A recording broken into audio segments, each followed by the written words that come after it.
Assalamualaikum warahmatullahi wabarakatuh. Nuwun sewu sedaya tiyang sepakula nggih. Enten lepat langkung yang asal kula mbubak kali numpel punjen. Ingkang kekirane dimaklum, enten keluputan di ngapura sedaya. Sampai rencangi dedonga maring Allah, kula sadrema nglantarkan kajatipun Pak Kuma ini niki kali Mbok Kuma ini niki kajatipun bubak kali nublek punjen. Selamat kang bubak kali nublek, selamat kang ditublek kang dibubak, selamat saking Allah aja wajalla. Ono blai sangka etan dicoblos balik mengetan, ono blai sangka kulon dicoblos balik mengulon, ono blai sangka lor dicoblos balik mengalor, ono blai sangka kidul dicoblos balik mengidul, ono blai sangka isor dicoblos balik mengisor, ono blai sangka dhuwur dicoblos balik mendhuwur. Slira datola kojratola ya iku pakone Allah. Slira datola kojratola tetep langgeng kersane Allah nggih. Syahadat penata agama kang jumeneng lelangi-telangi ati kang dadi pacere urip kang dadi pacere Allah. Sira madhep kersane Allah yaiku kawayangane si Muhammad wujud sampurna, selamat dunia, selamat akhirat, selamat umat Nabi kita Muhammad sallallahu alaihi wasallam. Nabi penutup Nabi, ya Allah ya Muhammad Rasulullah. Sahadat lara buka aron mandeng mili rabi tima ya iku tapele mbok Dewi Pertima. Aku nyalami gendak kencana, apa isine gendak kencana? Cupu mane astagina, apa sanjarane gendak kencana? Raga sejati sukma sejati, sejatine kakinini Bapak Adam Ibu Hawa. Sing ngucap para nabi, sing nyesani para wali, nyeksakaken banyu suci metu teka tengahe kendi, metu aja jabang bayi putra lan putri. Kula badhe niteraken jampi senenjong nggih. Ya napa rasane jampi senenjong? Nggih pait, nggih ketir, nggih sengak. Lah ya iku rasane wong duwe anak. Wonten bobotan sangen sasi 10 dinten, nyokot batok 40 dinten, senden 40 dinten, wong 40 dinten pun wonten nggih kalih wong tuwa wadon. Ado blaimu cara rezekimu. Kula badhe nyecakaken wiji-wijian 44 wiji, gudhe kawak, kara kawak, benguk kawak, kacang kawak, jagung kawak, pari kawak. Sakawak-kawane bijine sik kawak menungsone. Sekae kala padha semise padha seminggao, ana putra lan putri modho saking pertapan. Lek putra bangkean kiwa, lek putri bangkean tengen, jabang bayi. Apa oleh-oleh teko korbane wong tuamu, raga sukma nyawa sandang pangan. Sahadat Fatihah bapamu khalafah. Lagi niki maknane sifat kali dosa. Sedaya tiyang beto sifat kali dosa sahadat Rasul. Sekar melati ana madu salah rasa malah gentala. Allah kadang-kadang kaya tiyang ayu rupane, pancet slewane, kenyel-kenyel sarine kenyel, lemana lanang dadiya putra, lemana wadon dadiya putri, langge niki wong wadon sejati. A'udzu billahi minasyaitonir rajim. Bismillahirrahmanirrahim. Alhamdulillahirabbil alamin, arrahmanir rahim, maliki yaumiddin. Iyyaka na'budu wa iyyaka nasta'in. Ihdinas siratal mustaqim, siratal ladzina an'amta 'alaihim ghairil maghdubi alaihim waladdallin. Amin.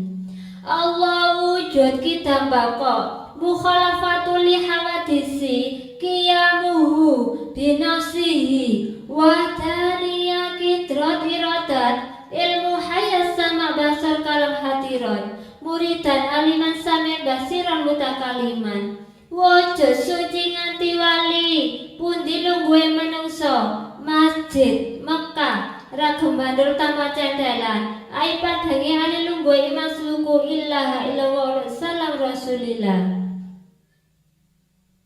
Monggo kita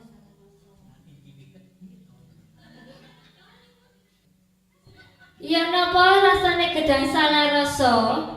Nggih legi nggih sepaya iku rasane sekalian.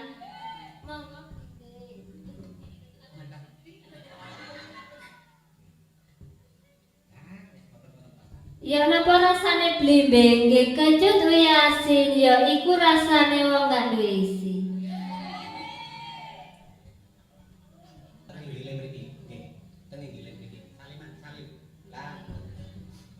Asyhadu an la ilaha illallah wa asyhadu anna Muhammadar Rasulullah sallallahu alaihi wasallam.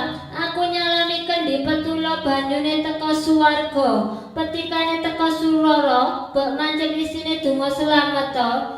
Murub mancing lek awan dadi batur, lek bengi dadi sedulur, lawas-lawas matene saya ngulur, aja lali lho Kang Mas. Iya, Mbakmu. Niki napa dulur babal? Rujak babal rujake penting ngembal ditono kepatar-patar aja ngenggeni ati semendal. Niki napa dulur?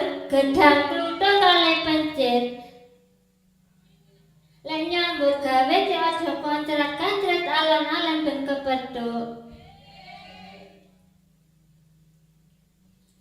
Niki napa dulur wajib rezekine Pak Kumak ini kalian Mbok Kumak ini niki tasik mawon. Niki napa dulur tetelan rezekine pasek mandel kados tetelan. Niki napa dulur Nagasari rezekine tasik mawon sing mburi. Niki napa dulur jenang kalih roti. Pak Kumak ini kalih Mbok Kumak ini sampun menang bawah. Sing nyeseni sak meter kathah kaki kematen ini kematen. Niki napa dulur rezekine bungkusan. Rezekine ten pojok kilen ten pojok etan. Ten pojok ler ten pojok kidul. Rezekine sak lumbung balung. Krunduk-krunduk dikanjing jebret pun.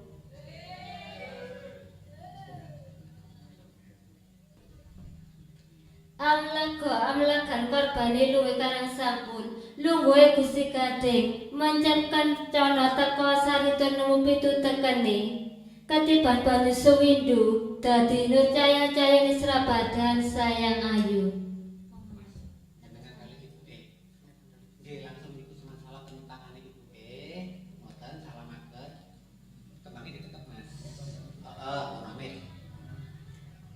Asyhadu an la ilaha illallah wa asyhadu anna Muhammadar Rasulullah. Ora ana kula ten ngersane Ibu Rama, badhe ngaturaken salelepat kula Ibu Rama. Oh iya Nak, kon ya ora duwe utang aku ya ora duwe utang karo kon. Tak ijine koyo banyu mili, ado blaimu cera rezekimu gampang gangser lek golek sandang karo pangan.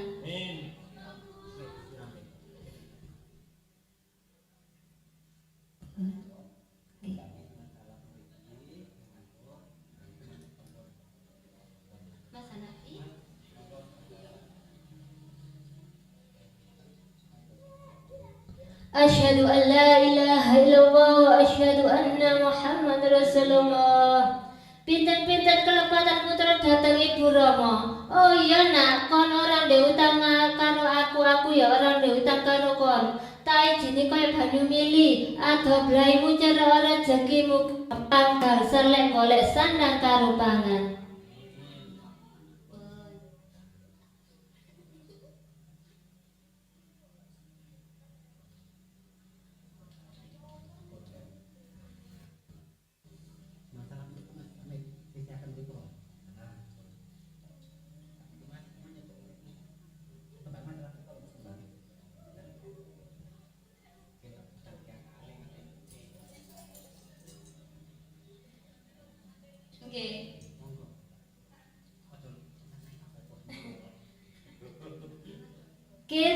kana ana are temple si pala no pramita aja lunga sonjo ora oleh karo si atas si tono pasaparo brambang nopo ture agar gelem ame bojone wong tuane karo jawane langgean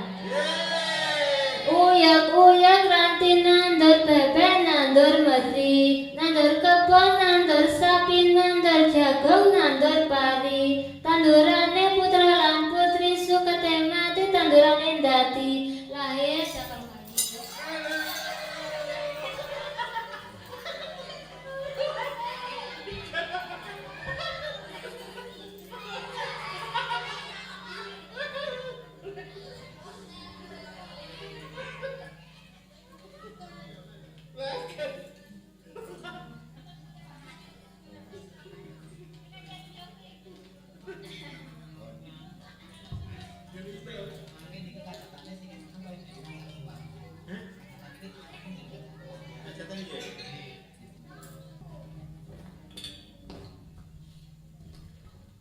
أعوذ بالله من الشيطان الرجيم بسم الله الرحمن الرحيم الحمد لله رب العالمين اللهم صل على bentar jemur Allah nyambung wayune kaki kemanten ini kemanten kesambungan petu kursi ijo awal pandang ringin teko si peborah ayu teko si biang kesambungan wayune teko Nabi Muhammad sallallahu alaihi wasallam Nabi Ibrahim, Nabi Nuh, Nabi Rasulullah sallallahu alaihi wasallam. Allahumma inna nas'aluka salaman fid din wa afiyatan fis jasad wa ziyadatan fil ilmi wa barakatan fi rizqi wa daban qabla al maut wa rahmatan inda al maut wa maghfiratan ba'da al maut. Allahumma wahhamna 'ala fi saqatil maut wa nazzata minan nar wa 'afina min hisab.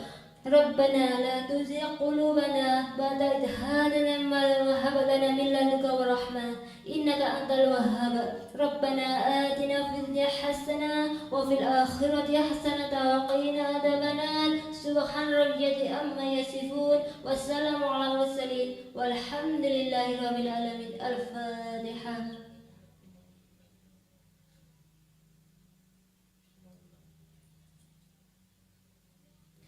Kula akhiri kata ihdina syiratal mustaqim wassalamu alaikum warahmatullahi wabarakatuh.